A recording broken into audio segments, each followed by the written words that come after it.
What if I told you that some popes, the very men chosen to lead the church, were remembered not for holiness, but for scandal, corruption, even murder? Behind the sacred walls of Rome, papal palaces sometimes hid more intrigue than the courts of kings, and more sin than any tavern of the Middle Ages. Tonight, we dive into the darkest corners of papal history. Three men whose names still echo as symbols of corruption and scandal.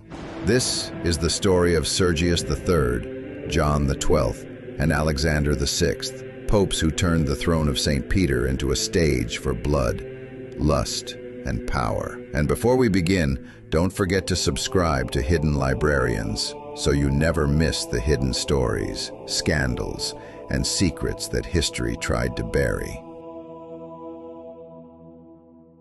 Pope Sergius III, 904 to 911. Murder and the pornocracy. The 10th century was called the Dark Age of the Papacy, a time when Rome was torn apart by noble families, mercenary armies, and constant betrayals. Into this chaos rose Pope Sergius III. He became pope in the year 904. But only after a bloody struggle.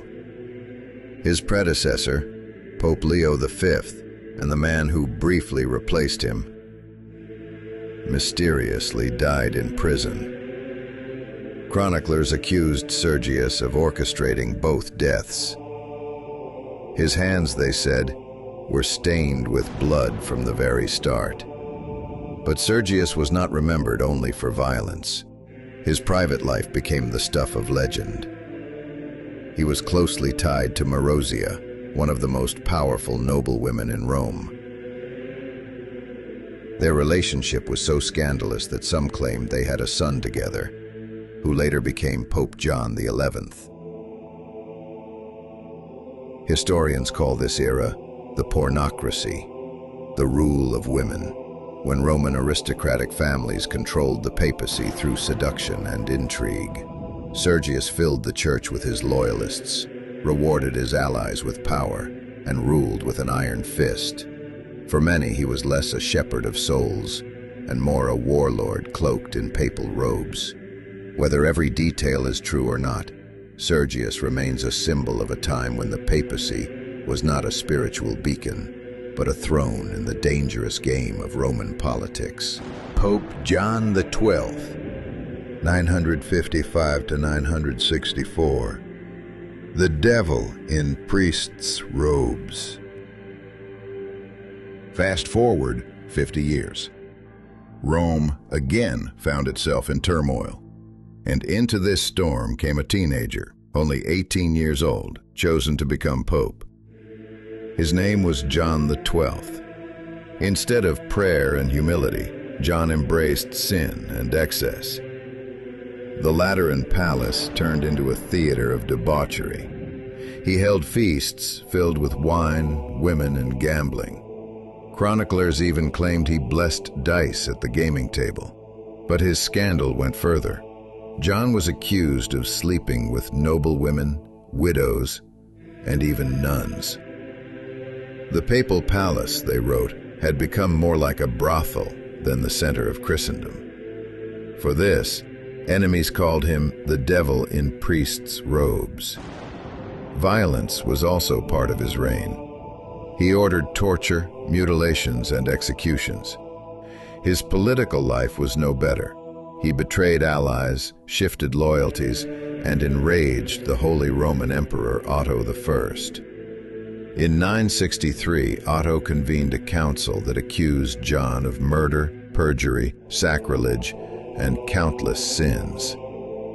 He was deposed, but John managed to sneak back to Rome and reclaim his throne. Yet his end was as dramatic as his life. In 964, he was allegedly killed in bed by the husband of a woman he was seducing. He was only about 27 years old. John XII became the very embodiment of a young man who turned the papacy into a playground of lust and chaos. Pope Alexander VI, 1492 to 1503. The Borgia Legacy. Centuries later, in the heart of the Renaissance, came another name that would stain papal history forever. Alexander VI, born Rodrigo Borgia. He became pope in 1492, not through holiness, but through money and politics. Bribes and promises filled the conclave that elected him. And once in power, Alexander turned the papacy into a family business. His children, Cesare and Lucrezia Borgia, became infamous across Europe for scandal and ambition. Cesare was a ruthless general, Lucrezia the subject of endless rumors of intrigue and poison. Alexander himself was accused of hosting orgies inside the Vatican, of enriching his family through corruption, and even of assassinating rivals. Banquets ended in whispers of poison, and political enemies disappeared in the shadows of Rome. Yet he was no fool. Politically, Alexander VI was a master.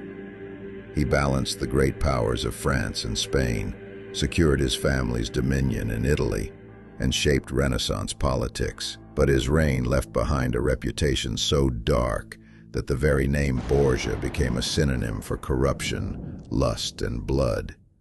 When he died in 1503, rumors swirled that he too had been poisoned. Whether true or not, his legacy remains. A pope who embodied both the grandeur and the corruption of the Renaissance.